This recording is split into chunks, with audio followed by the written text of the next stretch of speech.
So, throughout the Bible, there are lots of commands to worship God, commands to honour him and give him glory.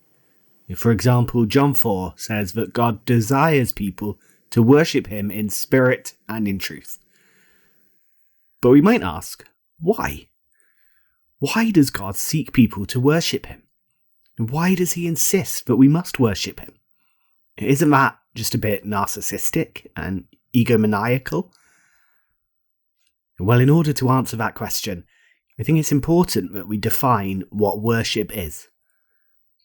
According to the Oxford English Dictionary, worship is the act of showing respect to God, or a strong feeling of respect.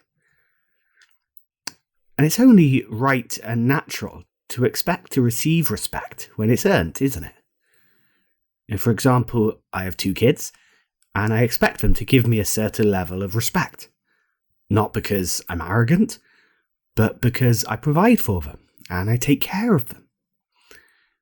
And if they were totally ungrateful and rude towards me all of the time, then we'd be having words.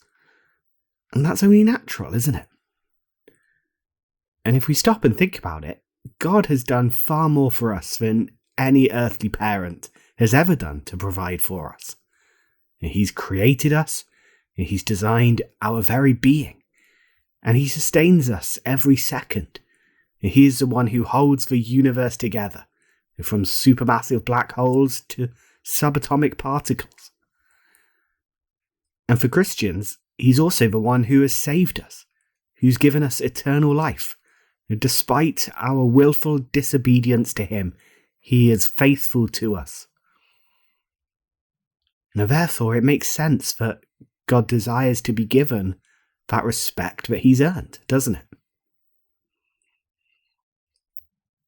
And also, it's worth realizing that God's desire for us to worship him isn't just about him, but it's also for our sakes. After all, the Bible's pretty clear that we were created to know God. We were designed to be connected to him. And without that connection, we're always going to be a little bit less than what we were made to be. As Augustine of Hippo once put it, he said in a prayer, "Lord, you have made us for yourselves, and our hearts are restless until they can find rest in you." So God calls us to draw close to him, because he knows that it's the one thing that will give us true rest, that one thing that will fulfill our deepest longings. And we connect with God, at least in part, through worship. And so God doesn't call us to worship him because he's narcissistic, because he's arrogant. He does it because he loves us, and he wants us to be fulfilled.